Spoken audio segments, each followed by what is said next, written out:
30 hertz straight up.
Thank you for joining another wonderful episode of Lupus Has No Face, the podcast where we talk about real life, real struggles, and the power behind lupus and beyond.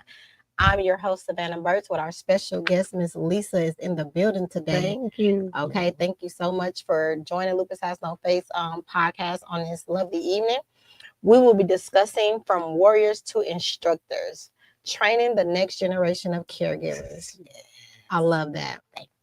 I love that. So before we dive into all of this, how was your day? How was your ride here? It was smooth. I was up the street. My sister has a printing business up the street. Okay, and what's that printing business? Custom Printing Designs by Pamela. Okay, we definitely gonna drop that in the chat. Yes. And I had her make you a gift. So I would like to give this to you. Thank you. Miss One Pamela to another. Yes, that's it. Okay. Listen, you know what's so funny? I just made a post about the month of November. You starting it off the month of November. If anybody want me to promote their apparel, to inbox me. And this is so cute. Lupus is big, but God is bigger. Yes. Look at this. Yeah, I'm definitely gonna have. I'll probably do my purple heels, but I do got some purple and black Jordans I haven't worn yet. That's it. So thank you so much to your sister. I greatly appreciate it. And you guys, it feels so much. It feels very, very soft. This is nice quality, and the print is really, really, really good. Y'all know how I be. This is really good material. Thank you so very much. We definitely gonna put that in a chat tone where they can reach out to Miss Pamela if they need any print, anything. So thank you. You're welcome. You will be seeing me in this, and I will be tagging you soon. Yes, all right. I love it. Well, before we jump right into it, like I said, so you got me this shirt. The ride was smooth. What else happened? Because you don't stay here. No, I don't live in Wisconsin anymore. I actually now live in Michigan. I come often to visit family and stuff like that because I do have children and grandkids that are still here, brothers and sisters. But my main reason for coming back was to take care of my father. My father was diagnosed with prostate cancer, and he called me in July and told me he needed me. So I got here. I took care of him until he died October 8th.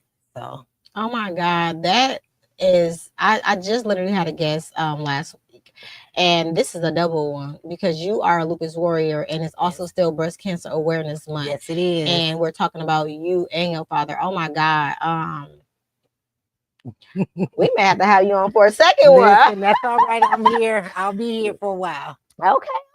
Yes. So, what was that like? Just to tag just a little bit on that. What was that like getting that call from your father, himself, asking his daughter, because you're the baby, right?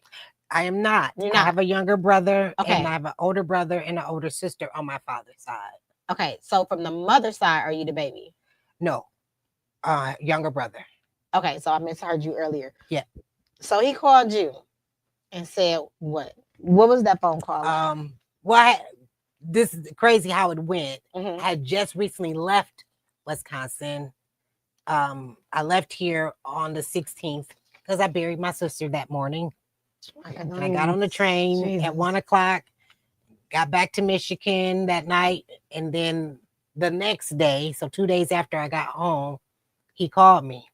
And I turned right back around and got on that train. He's like, I know I didn't say nothing while you were here, but the doctors told me I needed to get my affairs in order. I said, affairs in order for what, Dad? And he's like, I got prostate cancer and I don't know how much time I got. And so I just kind of got quiet and I just started praying. And I told him I would be there. I had 2 doctor's appointments for myself because I recently just had thyroid surgery. So every 4 to 6, 3 to 4 weeks, they were taking blood, checking my thyroid levels. And I said, I have to do that. I said, and then I'll be there. And I was. So I stayed, and one of my really great best friends helped me take care of my father until he took his last breath. Yeah, it was something, girl. I'm just like, oh my God. Like, even hearing you say that, and my last guest said that, like, I still get that feeling like that's a lot to deal with. So when you were taking care of your father, who was taking care of you? The Lord. The Lord. Listen, I did a lot of praying. My kids stayed on me. Like I said, my girlfriend, she helped me out tremendously. Shout out to her. Yes, to Kismet. Yes. Kismet, shout out to you, yes. Kismet. And so she was there. When I say there, 24/7 there. She was there. Never left my side there. Even when I had to go back to Michigan, and I was so stressed out with just losing my sister and then the news with my dad, I got back to Michigan in mid-August after staying and ended up having a stroke and a seizure at the same time. See, you getting too far. I was just going to ask is by you having lupus, how did this affect you? Ooh, girl. My blood pressure was 200 over 110. Oh my gosh. It blurred my vision. And I only have vision in one eye. I'm surprised you didn't fall out. And ended up in the hospital in ICU. Yeah. Was this during you taking care of him or aftermath? Yes. No, my dad called me July 20. Well, I got to Wisconsin July 26th. I went back. I stayed until August 12th here in Milwaukee. And then while back, I ended up having a stroke in Michigan before I can come back. So I had already gotten my ticket to come back for the 28th of August. But in the midst of that, I had the stroke and the seizure. You know what? I always say this, like, in order to get, like, me and my friends, business partners, just regular life, I always say it's very necessary because I went through it, right? Yes. It's very necessary to go through the pain to get to the glitter and glam. Yes. But not any pain. Like, your pain will be unexplainable. Sometimes it will be like you feel like you need to be there within that hurting moment. Because I feel like he take us through that in order for us to appreciate when we get to that glitter and glam. And the fact that you did that, like, my hat goes off to you because, I have conversations or I had conversations with my 2 children.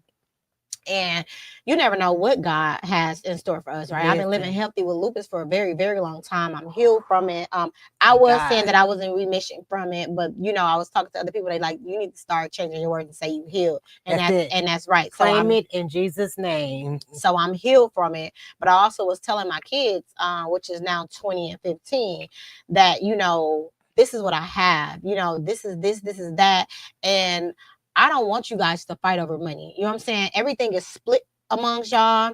I know my daughter, she's stronger than her brother, even though her brother is older than her. Yes. I know she's going to be the one to take care of him. Yes. And I tell them that. And I tell them, like, what I'm saying? My funeral is planned out for me already. Once I learned that I can pay for my funeral, plan it out exactly how I want, all they got to do is make the phone calls. Yes. That's all. I don't want my kids stressed. But I always thought about having a loved one, a significant other to take care of me. Yes. Because it would be, not that it's easy on the significant other. It's not. But I feel like it would give that extra help. You understand what I'm saying? It will give that it will give that extra help, that extra comfort for me. Yes. When past it, if I was to pass, right? Yes. But God got I'm not done yet. That's it. So I tell people I'm not done yet. So did you okay. get your closure? So while you were hurting, were you healing when you were taking care of your father? I did. I prayed every day. And I prayed over my father. I prayed with my father. That is the best way to do it. Yes. And I actually prayed the salvation prayer over my dad and asked him, will he give his life back to God? Because my grandfather on my father's side is a minister. Mm-hmm. So my father grew up in the church. They were baptized. So he knows the word. He knows God. He was. But my thing was, during your lifetime, 82 years here on earth, my father, you know. Oh, he lived a long Yes. life. He lived And life. he lived it, believe me, he lived it well. Nickname Lightning. So yes, he lived it well. But I asked him to, whatever he's done, to repent and to ask God to forgive him, even if you don't ask those people to forgive you. And then at this moment, when he said yes, I knew that when my dad took his last breath, where my father was going. I knew that my dad was saved at that time. He had given his life back to God. And that's all we all have to do is to repent. I literally, oh my God, the universe has been speaking to me, honey. Listen, These last 2 weeks, my thought process, I had somebody tell me my thought process. I had this, he's going to be a guest in the upcoming weeks. Yes. But I had this man tell me my thought process. I had him tell me what I was thinking. And just stuff has just been aligning. Yes. So it's just, he's just so good. I don't even want to get into all of that, but like our lives are all set. We just have to live it. Yes, it is all set, and you feel it in your bones what it is that you are called to do, what it is that you have to do. But living that is just not easy. It came, I think, for me. I had to get past the personal aspect of it, taking care of my father, because this has been my life, nurturing, caring for people. For sure. Growing up with a nurturing and caring grandmother that took care of all of her daughter's children, which is my mom, took care of all of us. And then she took in foster children and things like that. So it came natural for me to, go into the field of work that I'm in as a caregiver, to train others, and then to take care of my father. When I lived here in Wisconsin, I had a contract with the VA, and I took care of all the veterans that were in hospice. And that's what I did. So why not do for my father? That's the Bible says, be loyal to thy mother and father. You have to honor them. And I did that.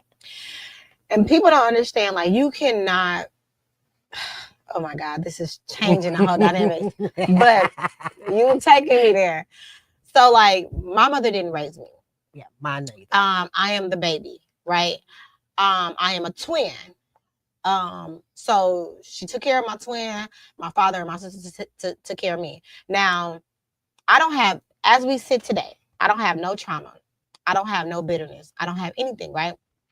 But discussions when I were in relationships, I always ask myself, like, how would I feel if I found out that something was wrong with my mother, right?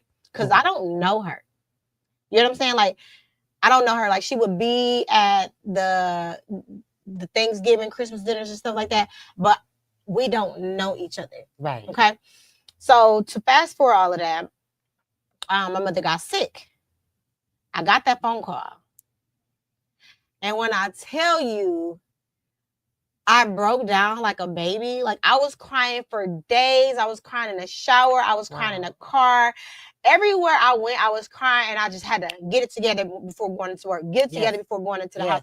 I didn't get a moment to just, or even if I wanted a moment to just release. And so I say all that to say, even though you're not close to your parents or your parents are doing things to you, you do not have to be there. You can close those doors. You can heal those doors. Oh, yeah. But when is that time and they're asking for you, it's a must. And my mom asked for me. And the family could not understand. Then my mom asked for me, and I had a little bit of time with her.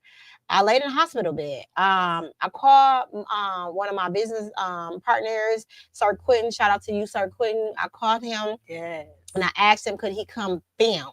Because I didn't know how long she was going to be here, you know, and he caught us in our Bible moments. People don't see me cry. You know what I'm saying?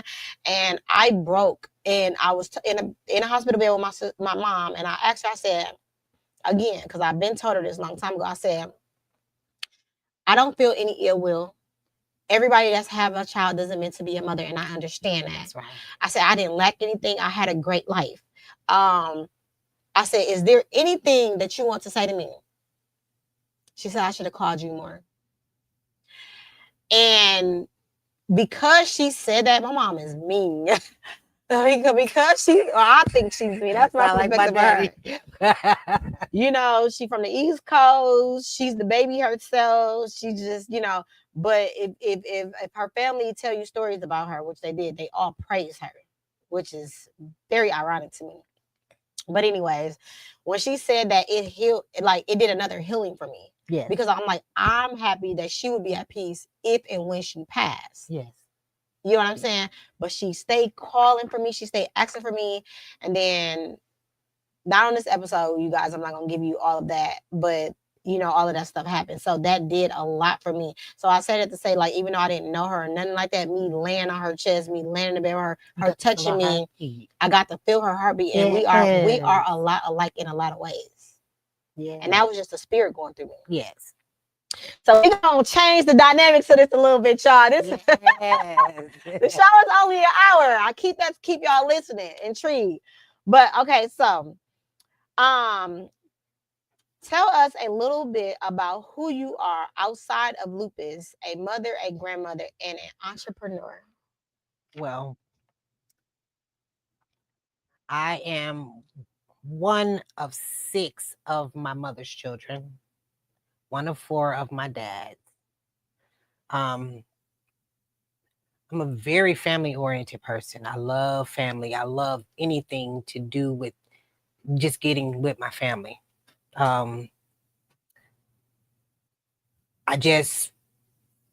me, I think for a while, I had let all of my illnesses and things consume me so much to where it had kind of almost put me in a depressive state. But then I had to turn back to the word again. You always got to count on and I started reversing what was said. When you just said that you have lupus, what I would say is, although they say I have lupus, lupus does not have me. And that's what brought me out of this. And I started living again. I had cut all my hair off because it was falling out for a while. And then I kept it short. So in 23, when it all fell out again, I cut it bald. And I said, if it grows back, I'm going to let it grow back. For sure. Now it's shoulder length. For sure. And that's only because I had to learn to let go. Yeah. I had to learn to let go. And I said, I'm going to give it all to God. And that's what I did. And since 2000, I got diagnosed 2015 with lupus. Since then, I've been diagnosed with congestive heart failure and renal failure. Now they're telling me that my heart is like pushing blood backwards in one of the arteries in the heart, and just a whole bunch of other stuff. I've lost sight in one eye, but I keep going because I know that how people say I've let Jesus take the wheel, and that's who guides me. And I could be bitter about a lot of stuff. For sure. But it's not going to change the dynamics of things. You know, my grandmother raised all my mom's kids. My mother, God rest her soul, my mother was a drug addict all of my life. And that's all I ever knew of my mom, of being a drug addict. And no one ever told me that. It was what I saw, the things that she actually did in the presence of me. So Oh. there were a lot of things that I remember that people don't realize. Well, how do you remember things happened when you were a year old? I can remember it like it happened like it was yesterday. Because some things are just that traumatic for you For sure. that you don't let it go. For sure. You For know, sure. and I had to forgive my mother because she could have easily just left us out there. She could have took the little check they was giving her and just ran the street and never did and provided for us. We had a home, so we were never homeless, regardless of what she did. We weren't homeless. But when she knew she couldn't handle it no more, she gave all of us to my grandmother, including the check. And she didn't walk away because she grew up. She was right in the house with us, although she would go and leave a week or two and come back. But we knew that was Annette. You know, we never called her mom. That was Annette. And that was my life with my mom, my dad, in and out. But anytime my mom needed somewhere to live, once I became an adult, I opened my home to my mother. When my dad wanted to move back to Wisconsin, I opened my home to him. He was there for me with everything growing up. When my kids were growing up, he was there. He would come and sit, take them to school, cook for them, take them to the park, all of that. My dad used to catch the bus from Louisiana and bring bushels of pecans because they have acres of pecan land that my family owns in Louisiana. And he would bring those on the bus for me. Those are things I'll never forget. And so for me, regardless of what happened, I had to forgive them both for that. Yeah, people don't understand. You gotta forgive individuals, not just for them, but for you. For me. Because holding on to that will eat us inside out. And people do not understand the stress, what stress will cause. Some people don't even understand when they are stressed. You gotta be in tune. You gotta be in tune with your body. You gotta be in tune with your thoughts. You gotta know your moves. You gotta understand how to get back to that. And so many people in this world is lost. They're walking zombies. You understand what I'm saying? They don't deal with what's at hand. Yeah. Because they are afraid and they are scared and they're so used to the trauma. They're so used to the negativity that being positive or somebody being positive and constructive criticism to help them grow, they take that as a threat. They take that as you're downing them. You're holding them accountable. But for the people that are being held accountable when they were younger, they feel like they are in trouble. So it's trauma, it's trouble. They don't correlate that in a mental to understand that. But listen, I'm going through it. Yeah. So when did you first receive your lupus? Well, you said 2015. And what were those early days like for you emotionally and physically? So we know that you got diagnosed in 2015, but we don't know what type of lupus you have and what were those days like emotionally and physically? Well, before I got diagnosed, I would be sick all the time. Legs, hands, everything would swell up. Hair would fall out, grow back, fall out, grow back. And I didn't know what was wrong. I used to ride motorcycles. So okay. We were on a trip, Memphis in May to go to and so we were on our way down to Memphis, Tennessee on a road trip. And all of a sudden, I literally thought I was having like a heat stroke. I was, on a bike. And they pulled over and we were at where Boomland is. Yeah. And so literally they just like tore the what's the name off of the wall and soaked it in cold water, wrapped me up. I got to the hospital. I stayed in the hospital for about a month and a half. And they could not figure out originally what was wrong, but my hair was steady falling out. So when I went to Memphis, my hair was pink and purple on the shoulders, curled. When I came back, I was bald head. And so it kept falling out. They didn't know. First, they kept trying to figure out if I had MS. Then they were trying to figure out, was it this? Or let's check you for leukemia. Let's do this. And finally, they kept going and ANA testing came back and all of the antibodies showed it was positive for lupus. But they first said it was drug-induced lupus because of the medications that I was on for my high blood pressure. And people don't understand that, and people are not familiar with that. Drug induced can cause lupus. Yes. But it's so crazy because people in their mind, like, if this can cause that, then why can't I catch this? It's still, at the end of the day, it's an autoimmune disease. That's it. So that's what they originally said it was. So they took me off of the hydralazine. And then 6 months later, got retested. And now they're saying it's symptomatic. So then my face would break out. Hair would fall. I had all those symptoms then, but they weren't connecting the dots. We were down south. They didn't know. I get back to Wisconsin. They was like, okay, yeah, this is what's happening here.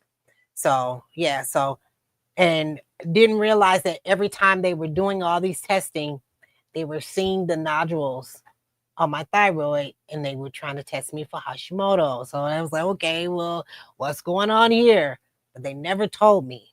I didn't find out that I had hypothyroidism, and I had a nodule that was about the size of a lemon. Oh my God! On my thyroid, and they just did a total thyroidectomy. But I didn't have that done until January of this year, because the doctors here in Milwaukee never told me that they were seeing it.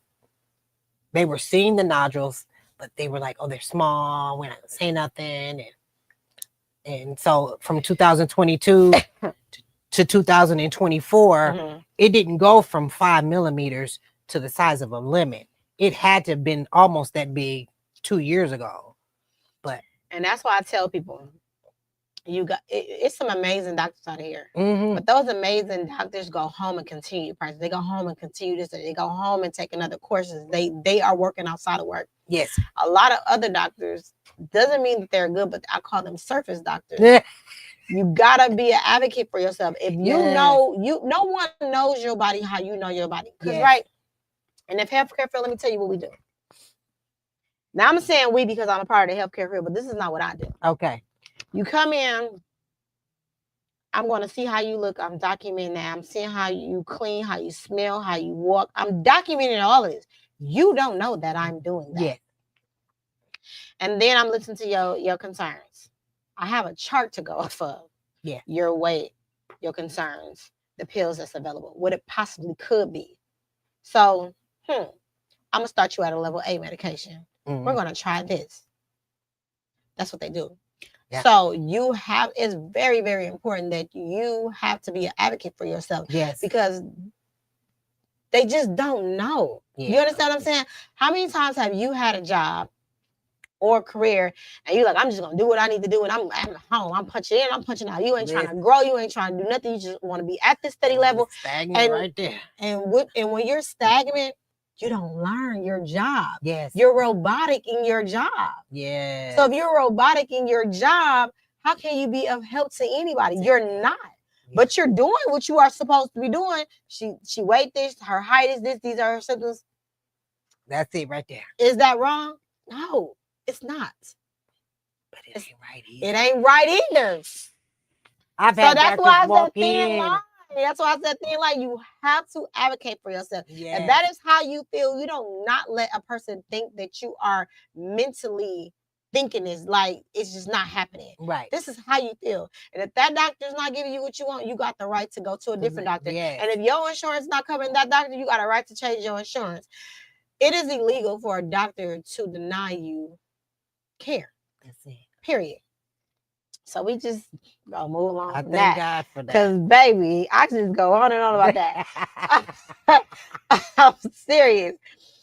How has lupus shaped your view of life and motherhood? It's taught me. You got me like. It's taught me to be more open. Like I'm very open with my children. I speak to them. I tell them how important it is to get themselves checked. Whenever I find out that there is something wrong with me and my sisters have a group chat set up, and I sent it to everybody. Okay, y'all, they said I got this going on with thyroid. Everybody get the thyroid checked. And I'm going to tell you, with me doing that, my sister Pam that does the shirts, just found out that she has nodules, and 2 of them may be cancerous. And we're praying that, Lord, we rebuke that in the name of Jesus. But now that if we hadn't, she might not have found that out. Everybody. This is the beauty of learning. This is the beauty about the word of mouth. This is the beauty about openness. We, as our culture has been told to be silent for so long, Yes, that even though we were not of them times, that still follows us. yes. I told my niece just the other night. I was over by Pam's house Sunday, and after I got out of church, and my nieces kept running and playing, and let me show you my handshake. I said, no, go get a book. Come read to me. I said, because the nurse used to tell us, I said, if you don't want black folks to know nothing, put it in a book. And they looked at me, she was like, what? I said, yes. And I sat there, and her and my little cousin, they read books back and forth with me. Then we ate dinner together, and then I left from over there. But I made them read those books to me. I said, because this is their way. They figure if you're not reading that book, you don't know nothing. They can put your whole life story and tell you exactly how to get the money. But guess what? That's the truth. That's it. You just remind me, like my daughter and my son are readers, literally. Yes. But I used to love when they used to come to me. I don't get that no more. You know what I'm saying? I miss that. I'm an empty nester, so I don't have all of that no more.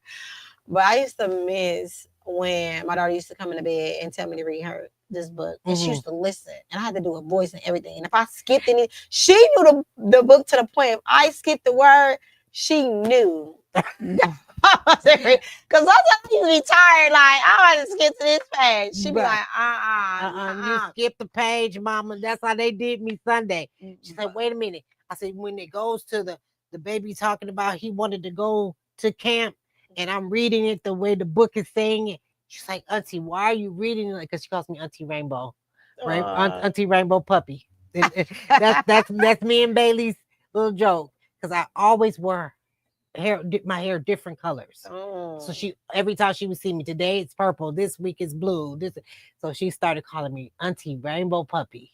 For sure. And that's been my name. She's like, why are you reading the book like that? Why are you getting excited when you read it? I said, because he's excited at that part, and that's how you read. I said, because there's an exclamation point there, so that means it's heightened, and you got it. She's like, really? I said, yes. And she's like, well, keep reading to me. And that's how we did it Sunday. Yes. And not to spend too much. We've been y'all, this conversation has went, but this is very necessary. Don't even worry about it. I'm sorry. No, it's good. I love it though. So it brings me back to my son. Like my son used to read these thick old anthology books. His great grandma, she has a library in her house. Okay. And it's nothing but books. Wow. And so I say that to say this. When I noticed that my son stopped reading, his vocabulary got sloppy. Because my son is very intelligent. Okay. He's very intelligent. But as he got older, he was trying to find himself. And in these little crowds in here, he wanted to dummy himself down. So he was dimming his lights. So he would start talking, I call it ignorance. That's my daughter's favorite word. Dummy it down for me. Yes. So he was doing that. And it's like, I said it to say, like, you're right. If you want to know something, you read. Books brightens your vocabulary. It extends your vocabulary. Yes. Because at that time, like, if you don't know a word and you're smart enough, you're going to be like, how you say this word? What's this word? Let me look this up. Let me hear it if I can't really pronounce it. And let me see what this means. Yes. So now you have a different word to use versus the normal words that people use. And that's how people... vocabulary just gets how it gets, right? Yeah. It's a learning thing. So I just said to say, like, I had noticed what he was doing and things like that, but he always revert back. So when he finds himself in his shell, he goes back to great grandma and get all of what she'd been pouring to. Yeah. So we're gonna move on to the battle and balance. You're a caregiver and instructor for others, even while managing lupus yourself. How do you balance caring for others and caring for yourself? Wow, it has been a struggle. A struggle? It has been a struggle because my job entails me doing a lot of like turning and moving and, you know, changing briefs, doing different stuff, catheterizations, things like that. So you have to have some type of, you got to have strength to do it. Body mechanics. Yeah. Strong body mechanics. So when I'm in the middle of a crisis, like I was telling we were coming in, you know, right now I'm just coming out of a flare up. So my knees are still swollen, my hand is swollen, and like now I can't even close it. Like that's as far as I can get the hand. So it'll be hard for me then to be doing log rolls because I trying to push someone to turn them, changing briefs, doing things like that. So that is the reason when I started feeling like my body was breaking down, I started training other people. I went to the UW Green Bay, and I did the train the trainer classes to become an instructor for the state of Wisconsin. And I did the medication training, the safe client movement, the fire and safety. And I did those training classes to become an instructor for the state. So that when people are going into other places to work and I'm there, then I can train these people for sure to do the work. And then I know that they've done it correctly, learning them how to use those Hoyer lifts correctly. For sure. You know, things like that to make sure that, you know, well, if we got a client that's in a bed and they're paralyzed, but they got to get moved. For sure. Okay. So, you know, you do your changing of them, you wash them up in the bed. A lot of times they don't have shower chairs in their homes because we did in their actual homes. Home care. Okay. So we did homes and a lot of times that it was just clearly right there. Let's get them. 2 people, turn them. Once we clean them, push that sling up under them, roll them back, hook them to the Hoyer. And I taught people how to do that. I said, and you think about that, if this was your loved one, what would you want someone to do? You would want them to give their best. For sure. And that's, so before I go to that, so lupus has no face, right? Yeah. What do lupus look like? To the naked eye, like nothing is wrong with you. I've been told that. Okay. So your hand is restricted, right? Yes. That's why I always say it pays nothing to be kind, because you never know what somebody is going through. And words do hurt. I don't know who came up with words do not hurt. For certain individuals, especially an overthinker, words hurt and they carry that and it plays over and over and over in your hand. So it literally pays nothing to be nice to someone, because your word, your verbiage with your statement or whatever you may have said to this person that's hanging by a thread could have committed suicide instead of you being nice. But people project. How people treat you is how they feel about themselves. And once individuals understand that and learn that, it would be less impact on a human being, right? And how you respond, it's the same thing. Hurt people, hurt people. Hurt people, hurt people. And I'm finding it out slowly right now. Yeah, like, and people, like, I've came across so many people. I came across so many amazing people. I came across so many people that I thought had the ultimate confidence, the ultimate, like, I'm her, I'm in my bag, I'm X, Y, and Z, right? Yes. Because this is how this looks, right? But some people that I ran into, they're not used to people being kind. They're not used to people being nice. They figure that's, what do you want? What are you doing? Yeah. This is foreign to me. And me, like, I'm like, I'm not from Wisconsin, but this is normal. You get this side of me until you don't get this side of me. Come on. A cause and reaction. I will never be the cause, but I will react. You understand what I'm saying? And it's just sad that so many people I ran into are damaged goods. They don't know their value. They don't know their worth. Or they may think they do, and they're battling it. Or they think that they gotta hurt you before they can trust you. You understand what I'm saying? Yes. It's just so sad. But I say that to say, you don't like anything that's wrong with you, but everything is wrong with you right now, that you're uncomfortable and things like that. And then you are also helping people help themselves. And me being in the healthcare field, that's what I always think about. Now, don't get me wrong. You know what I'm saying? I'm not going to sit here and lie, because we talk about the truth on this show. Yes. I get very overwhelmed a lot. Yes. And the reason why I get overwhelmed a lot when it comes to my entrepreneurs or my entrepreneurships of a business, or I call it a 9 to 5, but it's not a 9 to 5. Yeah. My traditional is because I have to use everything. I have to be nice. I don't get to be mean. It's a choice. I can be if I want Yes. to. But I always think about, what if this is my mom? What if this is my dad? What if it was me? Yes. I am nice at its max, even when it's annoying, even when it's just too much going on, right?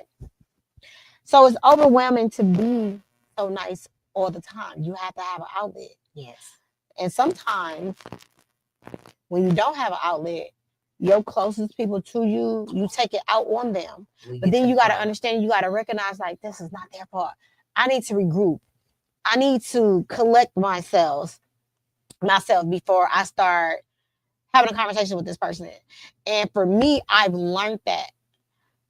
But at the end of it all, even if you are a communicator, some people can't receive that. You always got people that always want to find the problem in something. They want to be problematic. They want to be defensive. They want to make it all about them and not hearing the message. Yeah. That's what I think. That's where I'm at right now in a situation in my life with my dad passing. And I just took it as, at first, I wanted to tell everybody else, oh, it didn't bother me because I know different, but it did hurt. And it took me a day or two to try to really get myself together and be like, okay, you know what, Lisa, regroup, keep moving, think about what dad would want you to do and how he would want you to do it. And that's what got me through it. That's amazing that you know yourself. Listen. You know how many people that's on this earth today that would die not knowing who they are? They don't know who they are if they're not a worker. They don't know who they are if they're not a business person. They don't know who they are if they're not a mother or a father. They don't know who they are without all of the hats. And for me, it's a beauty to know who I am. Oh, yes. It's a beauty to know that. But people are scared. Not me. I know that I'm amazing and I know who I am. You better say it. And I tell folks all the time. It. I said it may not be what y'all want, but I'm good with it every day. And it took me a long time to get there. Like I said, you got there. But I got there because being told back to back that something else is wrong every time you try to figure it out, and then you're still trying to navigate through motherhood and still trying to be there for your family. And at the time when I was originally diagnosed, I was coming out of a really bad marriage, and it was a hot mess. And so I thank God, because I knew that there were people that were interceding for me even when I didn't know how to pray for myself. And so when I finally kind of said, you know what, I don't have lupus. Lupus might say he got me, but he don't, because I'm going to get past this and I'm going to figure it out. And I've been doing everything I can, whatever it takes, to change how I eat, what I drink. And it plays a big part in everything. But for me, I think my biggest enemy has been stress. And that's the killer. That's it. That will be your biggest enemy. And I turn that phone off. I don't just turn the volume off. I turn it completely, power it off. And then folks, why you wouldn't answer your phone? Listen, I paid a bill. If I decide I don't want to answer today, I don't want to talk to nobody, I can do that. Let me have that moment. Let me just have that minute, and it becomes stressful. And when you said the closest people to you, I used to, oh my God, that was my thing. I'll be so stressed out with everything. And then as soon as my husband would go, hi, how you doing? And I'm ready to snap. And he ain't did nothing wrong but pray for me. And he be the one that get the blues. And I would have to come back and apologize and say, I am so sorry. But that's how it used to be. And so I get yourself. it. Listen, I be at home now, baby, like, okay, get it together, Lisa, because it ain't his fault, Ain't his fault. Whatever's going on, he ain't the one that smashed the car. He ain't the one that put this one over here. He ain't the one that said it. And I have to check myself a whole lot. That's why I love everything about a man's man, because a man that show you, instead of telling you, a man that shows up for you, that show you that he loves you, that show you that he got you. Yes. That's the same man that is okay to check me. Yes. Let me get myself together. Yes. Cause you right, babe. I'm sorry. I have to pull it back let me together go quick. back over. I have to pull it back together quick. Like, wait a minute, what I just do? Yes. Hold on, you know, but yes. But Oh right my now, gosh. I think right now I'm still here in the midst of everything. And, you know, Monday was my father's funeral. My condolences goes out. And but tomorrow I'll actually lay him to rest. We'll bury him tomorrow. And from the moment that I started calling family and telling them that he passed, it's like little bitty bombs just started just going boom, boom, boom.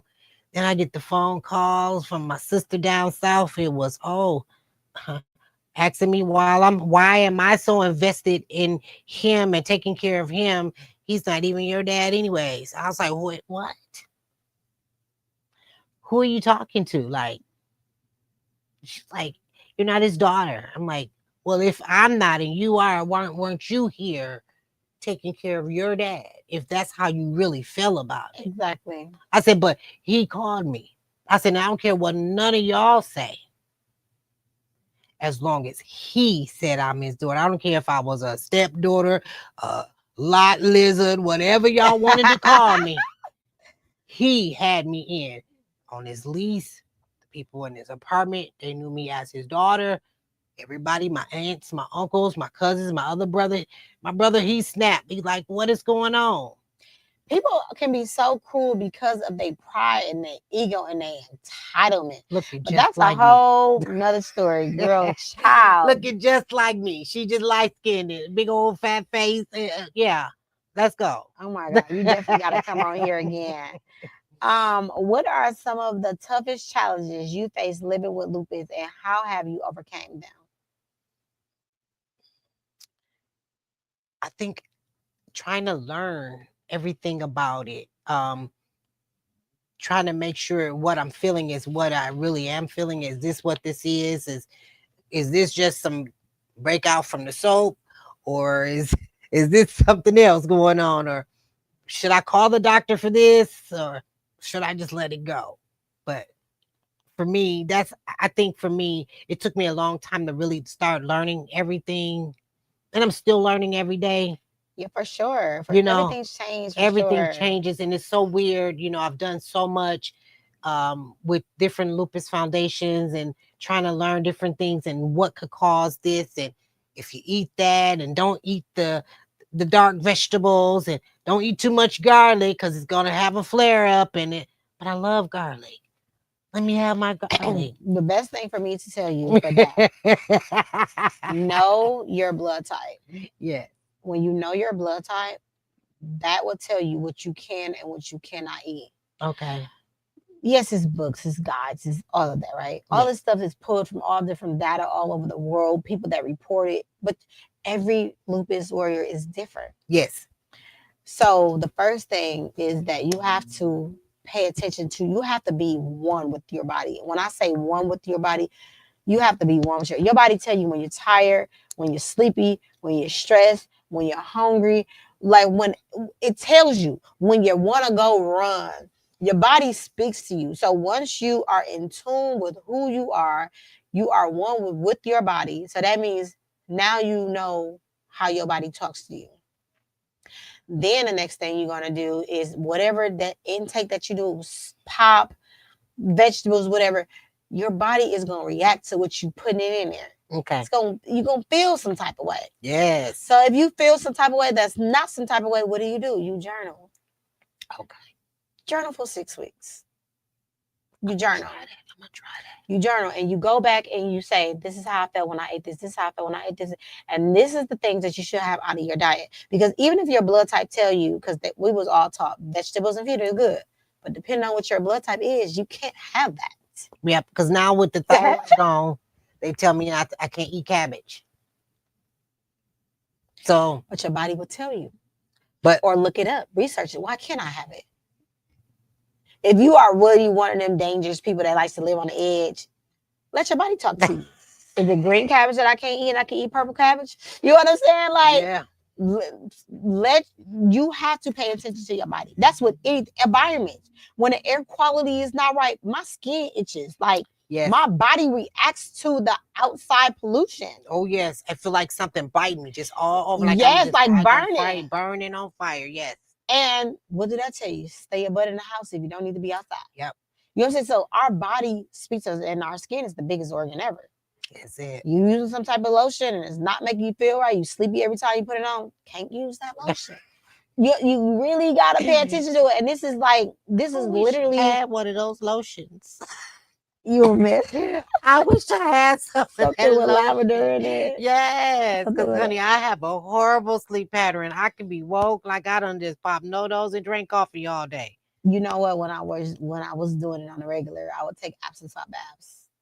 Epsom salt baths detoxes your body at least 30 minutes every day, sometimes twice a day if you can get it in. Yeah. And it literally relaxes you. It allows your body to fall asleep. It don't work for you? It don't work. I done did that. I take the chlorophyll. The doctor told me to try chlorophyll to try to detox. You have anxiety yet? I have really bad anxiety. But see, whatever is going on with my thyroid, it's your body's, that's your body's hormone clock. That's your it keeps you hot and cold. And so like now I normally I could be anywhere and it can be 100 degrees, but my hands and my feet stay cold. I don't care what I got on, what I'm wrapped in, and then I'm just up. I'm going to send you some things, and it's all trial and error. Everything that works probably works for me, ain't probably gonna work for you. Yeah. But I would like the things that I'm going to send you. I would like for you to at least try it, at least for 2 weeks. Okay, I will. 2 weeks, document it. Document it. See how your body feels. See what helps, what not helps. If it helped a little bit, if it helped a lot. And if that don't have, I'm gonna send you something. Try each new thing, because that's all medication is. This is all gonna be natural. It's all trial and error. Yeah, I done did the melatonin. None of that worked. I'd be woke like it'd be 2, 3 o'clock in the morning. Folks be like, "You still woke?" Yes, I am. Okay, what does a good day versus a flare day look like for you? On a good day, up 6, 7 o'clock in the morning, I can get up, get me something to eat, laugh and talk, get outside, go shopping. I can actually do the walking instead of getting on the cart, because my legs not giving out. Come on now. Listen, and I can go all day. But then the bad days come, I don't want to get out the bed. I just get up long enough to take my medicine and go right back down. And I stay there. Do you eat? No, normally I won't eat. Do you hydrate yourself? I'll drink enough water for some people to go swimming. So are you in pain? Are you stiff? Like, what does that look like? What Stiffness, does that feel like? the pain. So like there's days like every morning that I get up, like depending on how I slept, whether I'm super cold and I'm wrapped up in the blanket and I kind of get in that fetal position. But now with this leg being still swollen, I can't really bend it like when I'm sleeping. So I'm like sleeping funny and I'm wrapped up in that blanket. So head covered, eyes covered, trying to everything in the room, trying to go to sleep. And it never works. And so finally, when I do get to sleep and it's 4 or 5 o'clock in the morning, I might get an hour and a half, 2 hours, literally for real, of sleep. And then I'm up and then I get up and I take my thyroid medicine and I can't eat anything for half an hour after taking it. Then I'll probably get back up at about 8:30, 9 o'clock and blood pressure meds, whatever else I got to take, my Plaxil, my Wellbutrin, I'm taking all this medication. And I might get a piece of toast to eat to take with those meds. So and back in the bed. Okay. How frequently is that? At bad least days. twice a week. Twice a week. That's really frequent. Question: what type of medications are you on for your lupus? The only thing right now that I am taking is what is the anti-inflammatory? So I forget what they're giving me. I forget the name. I can never pronounce the Let's name. start with. The steroid. I can't remember the name of it. Let's start With an H. Hmm. Hydroquasi something. Plaquenil, But it starts with hydrochloroquine. yeah. That's the same thing as plaquenil. That's Okay. not a steroid, Okay, what is that but one? that's good. That is, I was asking to see if you was on that because anybody with lupus should be on that type of medication. Okay. It keeps us regulated. You know, it keeps us from getting sick, the common colds. That was one of the main medications that people were trying to get when it was COVID around. Oh yes. So that is an important medication. So I wanted to see where you on that, and you are on that. So And that's I'm on good. that, and then I get they give me also the ibuprofen 600. So I take that for inflammation, Mhm. and every now and then, like I'll get like a really stupid bad cough, and then they'll put me on prednisone. Okay. And You should ask off this. It's a study that's going on. I'm going to get you information, but you should also ask them about Ballista. Ballista is a very, very, very good drug. Okay. I was in the study for that before they released it to the world, really, and I've been on it ever since. see, It's an injection once a week, but what you don't know is what you don't know, and then that's a $4,000 prescription. now when I lived here, when I used to live here, I used to get the hip injections. The cortisone shots. They would give me this shot every 14 days in my hips. Mhm. I don't know. I can't remember what the name of it was. And my doctor was at I was at St. Mary's Hospital, and I was seeing the doctors in the Prospect building Okay. over Whole Foods. Yeah. And so, but every 14 days I used to get those hip injections, and they took me off of the funny named med. I can never pronounce it. But they took me off of it when I lived here. And when I got back to Michigan, that doctor put me back on it. So the doctor took me off of it here was telling me that that's why when they were saying that it was drug induced for the lupus, and then when they said it was SLE, he took me off, which I didn't understand. But like I said, there's so much I still don't understand, and I'm still trying to learn. But now me moving to a more rural area, it's kind of weird. So if I have to drive to a bigger city in Michigan to see doctors, I've done that. Because if I can't get what I need done where I'm at, I'll go up to Saginaw, or I'll go down to Auburn Hills to Detroit, and where I need to be able to find a doctor that's going to do what I need them to do. What kind of doctors are you seeing right now? I see a heart specialist, pulmonary specialist, rheumatoid specialist. So I see them all. No, that's good Yeah. because every problem that you have, you should have a specialist And for a it. dermatologist. So you definitely are on the right path. But they talk to each other? And that's a good thing. Everybody has the My Chart. So now everybody is able to see what the other person has done, what they're ordering, what's being done. Now they're looking at something that's whatever's probably going on with my liver. Something's going on with my liver now. Okay, because normally when all the doctors are talking to each other, they all come up with one plan that they agree upon, and that's what it is. Okay. And it's best that way because one person in this mind thinking they're just going to treat you for pulmonology, and the rheumatologist is going to treat you for this, but you don't need to be all on the medication because one medication is used for like 10 different things. Okay. So if you can get a medication that is used for a multitude of things, because each thing actually needs to be treated individually. Okay. So if you, like for your lupus has to be treated.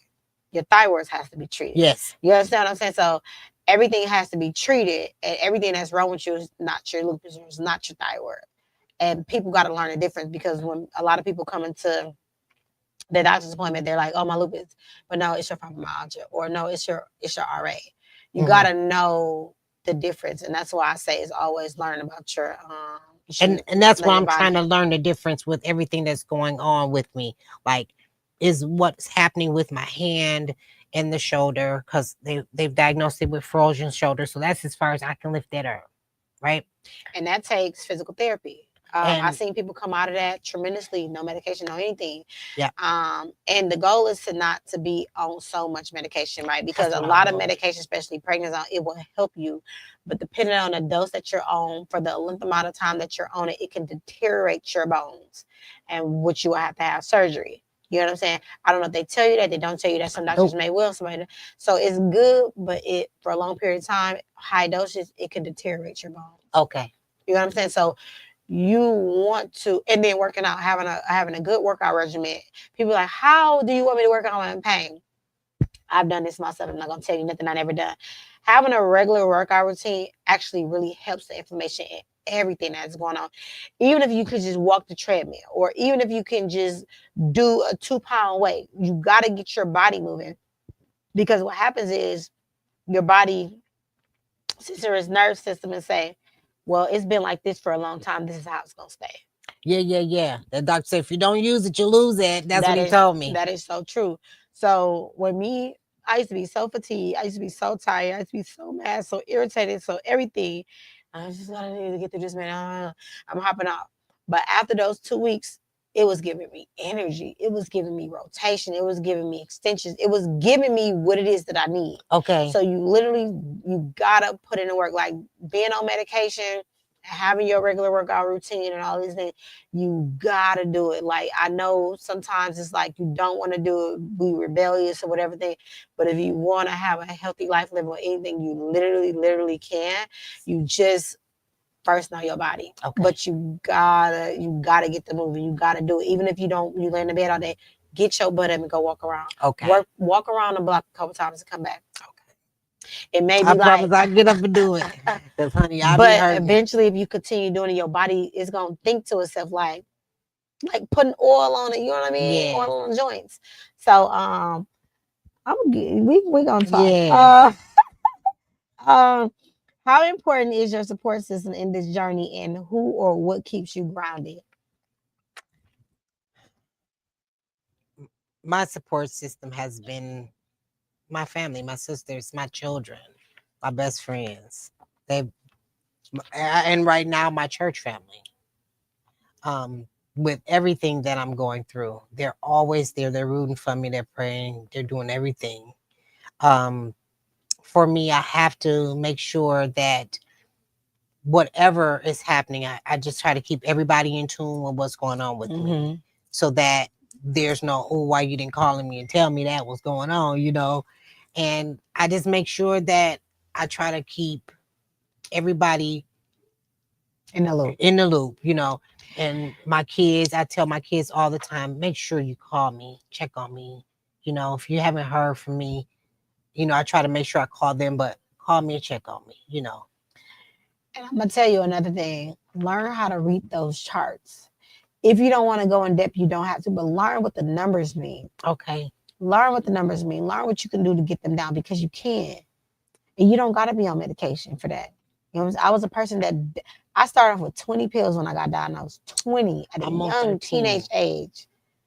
Guess what I take now? I take vitamin D once a week. I take my ballista injection once a week. I take my hydrochloroquine every day. So I rotate between 2 to 1 pills, and my gabapentin. That's nerve pain. That's all I take. I'm on so much gabapentin right now, it's ridiculous. And that's a nerve pain. So if you're having a nerve pain versus a different pain, it gotta balance out. Yeah. And then taking ibuprofen for over too long a period, that can cause Stomach issues, and stomach kidney. issues, And that might be kidneys, what's happening with my kidneys and everything. now. So you kind of want to. You probably got 800 milligrams, right? 6. Okay. But like having that even on a long period of time, you got to start doing things, whether it's tea, working out, like just holistic things, because it does work, but you got to give it time. Just like when we don't take our medicine, because I was rebellious when I was younger. I didn't take my medicine all the time. Like, I want to be normal. I'm taking this stuff today. But when you don't take your medicine, you get the feel that your medicine is out of your body. Yes. So you know when you need it, and you know when you don't need it. I everything I do is in moderation. Okay. Whatever it is that I do. So I know I can be up late for 3 nights, But I know that fourth night, I better take my butt to sleep. I know I can indulge in this, but I know I better have my water intake. Water is so very important. It's so important. That's daily for me. It's so important. I know I drink about 5 or 6 of those every day. And I'm a big like juicer. And my sister, she buys a bunch of stuff and she'd be like, well, get this and let's do that. And you know, and she's lost a lot of weight. She'd be like, eat like this, don't do this. And you know, I used to weigh 225 pounds. And I didn't change what I ate. I just changed how much of it I ate. You don't gotta just go on this just strict diet. But I'm telling you, the best thing that you can do is start journaling. Yeah. Start journaling. We're going to move on to faith, purpose, and empowerment. Many people with lupus struggle in silence. What motivates you to keep fighting and stay visible for others? My kids and my grandkids. That's it. That's all. You done dropped the mic. I have to make sure that they understand so that if something was to happen, that then how vocal I am now, I want them to be just as vocal about it and say they watched their mother go through this fight and how, you know, my kids tell me all the time how proud of me they are, you know, and it feels good to hear that, you know, and I never gave up. And I won't, even with all of my kids being adults now, and I have grandchildren, you know, and it's weird because everybody's like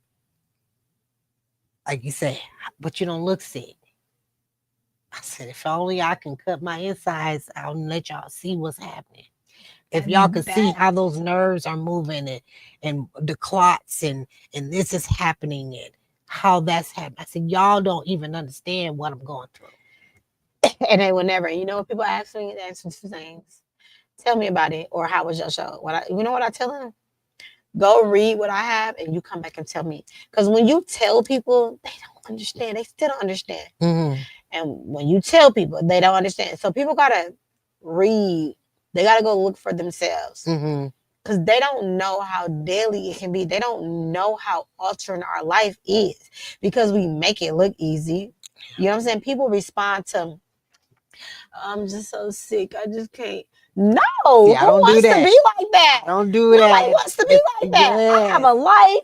I want to get up. I want to go outside. I want to go to work. I want to be normal within my norm. Yes. And a lot of people cannot get past the visible things. Listen, they say, why are you sitting on there? I've had people in the grocery store ask me, why are you on that? And I used to None of your business. Yep. And I had a lady that worked in the grocery store once asked me if I would get up off. She didn't say there's an elderly lady here and she wants the cart. She was like, can you get up so this lady can actually use it for what she needed for? I said, why would I do that when I can barely stand up? And what did she say? What you mean? And before I could finish the sentence, because she got lupus and she, oh, I'm so sorry. It shouldn't have had to take him to tell you nothing. Right, mind your business. The business that pay you. What the? Oh yeah, I've had folks do that to me. Ain't nothing wrong with you. Ain't nothing wrong. You know what? And sometimes I wouldn't just come out and just tell them. I'll be in the hospital sick, and I will call certain people and come visit me at the hospital. So then when the nurse or the doctor come in, and they get to talking, and it's like, well, did you want to continue? I said, no, finish talking about what y'all found. They said, well, your numbers are down, your lupus, your this, you know, they get to talking about this, and then they sitting there with their mouth hanging open. You cannot judge a book by its color. I mean, this cover. I used to go through so much. People thought I was lying and everything. Because I don't care what. Like when I was in the hospital, I called my nail tech. I had my hair salon. Like, come get me together. Right. Come get me together because I feel like crap, but I want to look like something. That's it. That's it. Why do I have to look like what I'm feeling like? Are you crazy? Who told you it's okay to look like what you feel like? Listen, And who told you it's okay to look like what you don't feel like and it be a problem? that's it. That's it. My favorite line is, "I'm glad I don't look like what I've been through." There are so many Because people baby, I that would be told up from the floor up. they need to mind the business and pay them. Listen, How has your faith or mindset played a role in your healing journey? my faith. I've I've given it to God, and that's where I've left it at. I put it on the altar. Mm. I wrote it out, and I said that I am healed in the name of Jesus, and I left it there. And the only time that I'll never go back and pick it up, For sure. but I'll never ignore what's happening For when sure. I feel it. For sure. But I'll never go back and pick it up. That's why I tell people I ain't got lupus. Lupus got, lupus might feel like it got me, but no, I'm good. I said, every day, and I get up and I just keep going. But every day I thank God. When my feet hit the floor, I know the devil be hot, coffee pot hot. It's like, man, I didn't get her today. Not coffee pot. She done made it another one. Yes, ma'am. Yes, sir. Whoever you are, the devil. I am here. I said, now people gonna keep their hands off me, and they gonna keep their mouth off me. I know people done said a whole bunch. I said, but you know what? God is amazing. And I've given it to him. And that's why I left it. I left it on the altar. Because I'm going to get past this. This too shall pass. This is a test. In the end, that will be a testimony for me. I've been through so much in the last few years that the average person, with all that I'm going through medically, with my oldest son being killed, and 10 days later, my mama dying. And, I tell people all the time, I say, y'all don't know what I've been through. I've had to bury sisters, brothers, my mother, my grandmother. I buried a grandchild, and now burying my father. I said, y'all don't know. I say, I'm not saying that I'm the only one that's lost loved ones, but not back to back like this. I said, maybe, and then I'm still trying to deal with this and still stay sane. I said, Monday, that was truly a test. Going to my father's service, that was truly a test.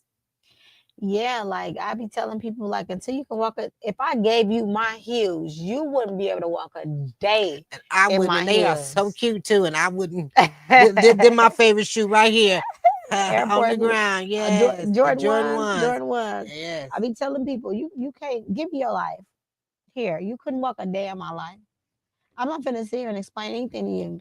But I appreciate you because you did reach out and you was like, I'm not gonna be able to do it. And I respected everything you said. Nah, yeah, I'm doing that. Yes. I'm doing that. Because I had let what they said to me get to me. You. Mm-hmm. And I was actually not gonna go to my father's service. And I had said all of that. I was like, you know what? I done set up my dad's service. I done made all the arrangements. I done got his suit and everything. I got it to the funeral home. And then I was like, you know what? Her telling me that mess, it didn't change who he was in my life. She don't know what she's talking about. My aunts and even my brother, it's like she done lost her ever loving mind. Like, and I was like, yeah, well, what little bit she got is gone. I said, and it's okay, And I went head on, and I got to that funeral home, and when that lady told me, oh, they don't want you in here, I said, that's all right. God's gonna make a way. And when that police officer told me, he's like, there is no restraining orders. There's no imminent threat. This is a public place. That is your father. Your name is on these paperwork for making these arrangements. If they don't let you in, we will escort you in that door. And that's what, and my sister was already inside taking pictures. She said, if you don't get in here to see your daddy, and I know, I was like, I'm on my way in the door. And me and my sisters and my son and my best friend, we all walked on in there. And funeral home people standing there, and it's like, are you here? I said, yeah, I'm here to see my dad. And I walked on in, and we went up there. We stayed in there about 15, 20 minutes, and the service supposed to start at noon, and people were coming to the door, but my sister was standing almost by the door. She's like, you gonna turn around, wait till she finished. I was like, I wasn't expecting her to stop people from coming into the chapel. Yeah. But she stopped them. She said, y'all gonna wait. My sister Pam, shout out, boo. Shout out Pam, holding them Yes. grounds, baby. She said, y'all gonna wait. And that's what they did. They bust a U-turn at the door. And my son standing there looking just like his grandfather. I was just like, and I just cried. I just broke down. I prayed. I just got on that casket. I prayed for my father. I just prayed over him. And I thank the Lord for the years he's given me with they don't even understand. Girl, I have done not just my father there, but my father here. I've done his work. I've been a good and faithful servant. I did what I was supposed to do for my father. And I'm good with that. And I can sleep at night knowing that I did the right thing by my father. And that's all that matters. Yeah. Oh, child. We're gonna move on to wait. That was a lot. Like, oh my gosh, you gotta come back for sure. What message do you want other lupus warriors to take from your story? Listen to your body. Understand what you're going through. I didn't know.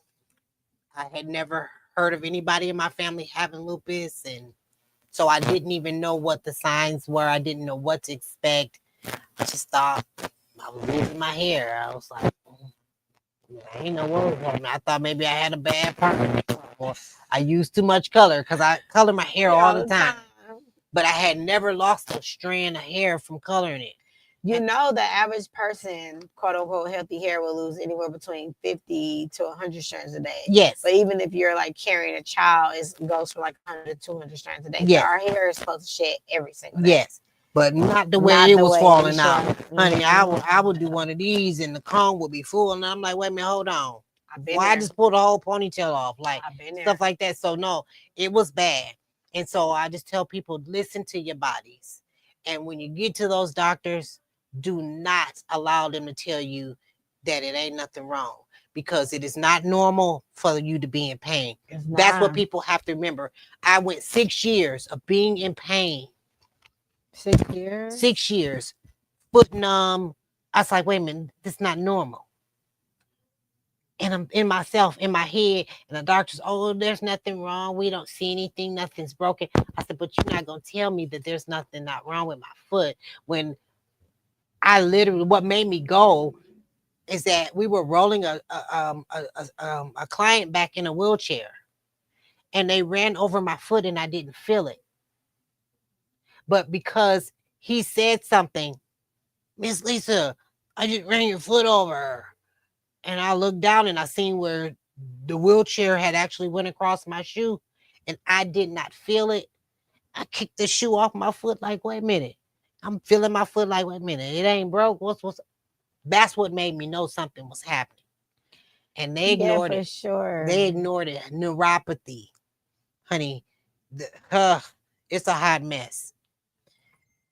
Oh, we're going to move on to professional and purpose. How do you incorporate your lupus journey into you teaching and training philosophy?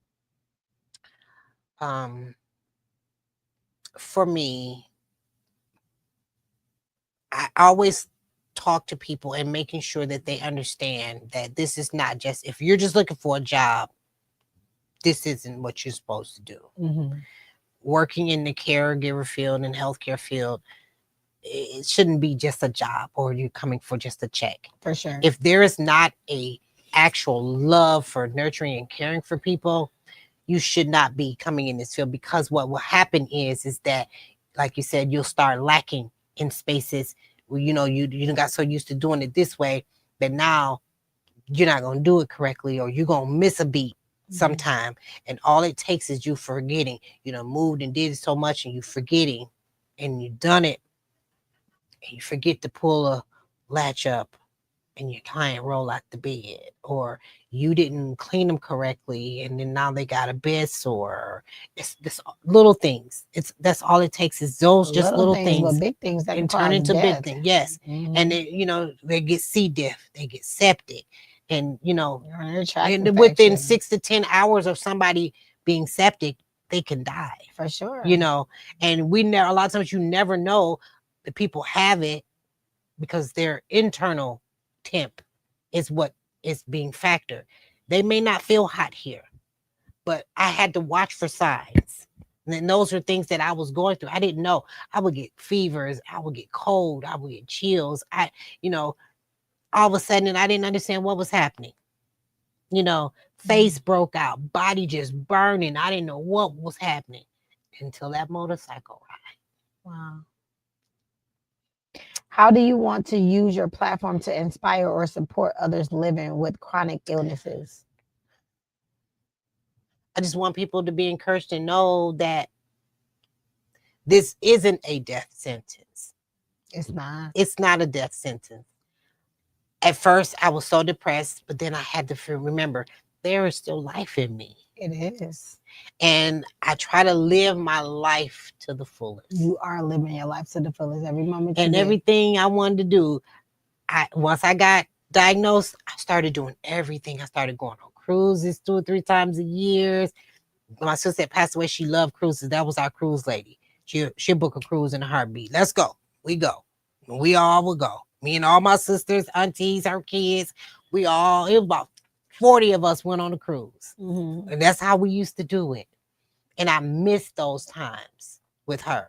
And for me, I just want people to remember that don't allow any illness, any sickness to just sit you down. Keep going and know that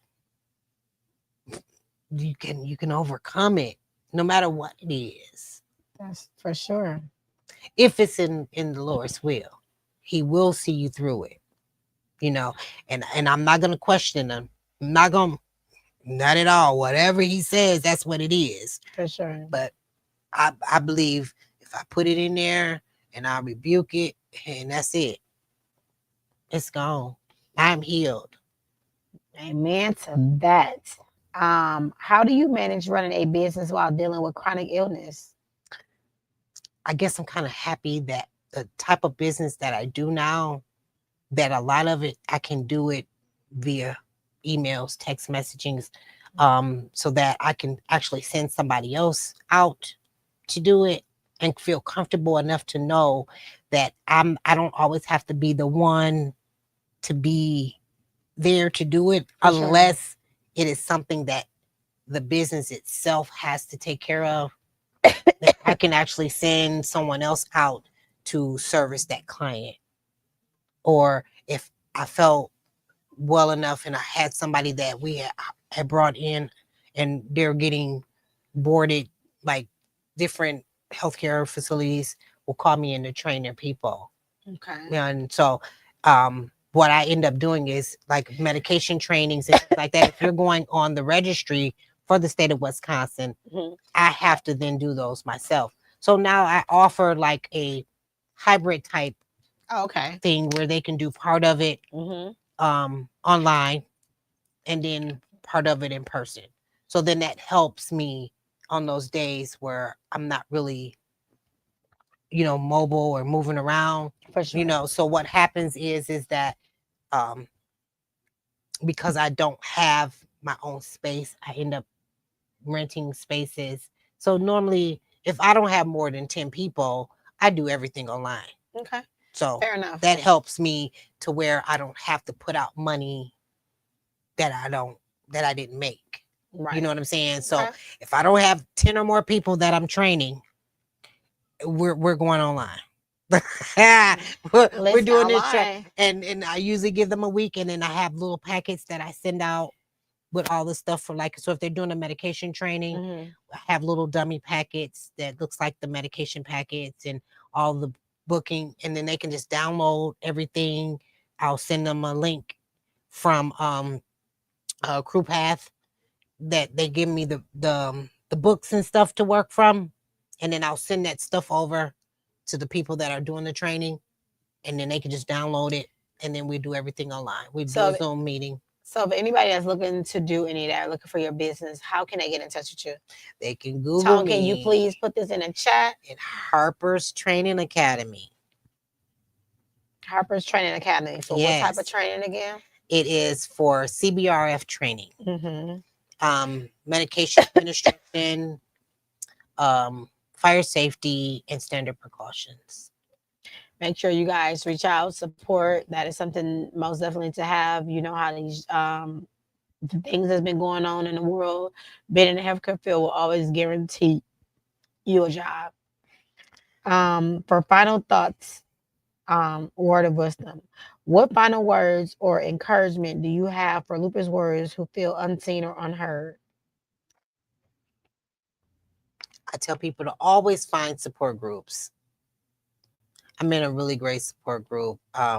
It's called Lupus and Me. And I go on there, and we have like little teams, and we kind of hold each other accountable. We reach out to each other. We send messages asking how their day was and what's changed. And, you know, depending on what side of the country they're on, people in California, if they're on the team that we have, they'll tell us if they've tried any new meds or anything that they've done differently. And, oh, I ate this and it didn't agree with me. So we all start talking, and that's normally what happens with us with that. So that helps me out. Find people like-minded. Yep. Got to find you some like-minded people. I found a lot of people that I'm friends with still today. I started doing the lupus runs when they used to have them at Hart Park. And went to one in Atlanta one year, and I met Nick Cannon. I've met Seal, because they all have lupus as well. So it helped. And I wish at that time that I had all of the connections and the different people that I know now, that when I was first starting out doing this, because it scared me. I didn't know what to do. So I just, whatever I could find.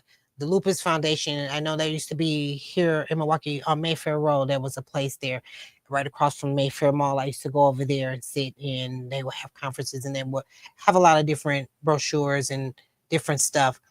But a lot of it was kind of like, not confusing, but it would kind of... It wasn't speaking to you. It wasn't speaking to me.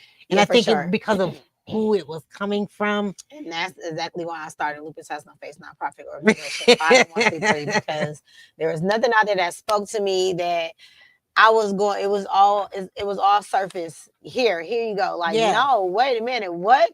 You know what I'm saying? That could be very overwhelming and very scary. So for sure, I definitely understand what you're saying. You know, and I had nobody that I knew that I could reach out to. You know, you know other people because you're here in this group with them, but I didn't know them. And then what would happen with a lot of people is that once they left that group, they left you. They left you. For sure. So you reach out to folks, either they don't answer their phone, or, you know, girl, you can call me anytime, day and night.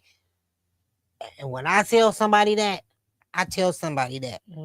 And yeah, if you don't need nothing, if you can't sleep, and people see me online, then somebody will inbox me, what are you doing? Well, I said, girl, I can't sleep. You know, there's still people that to this day are that way. That is so dope to have, you know, have those people in your corner. Yes. If you could leave or listen, if you can leave our listeners with one message of hope, what would it be and why?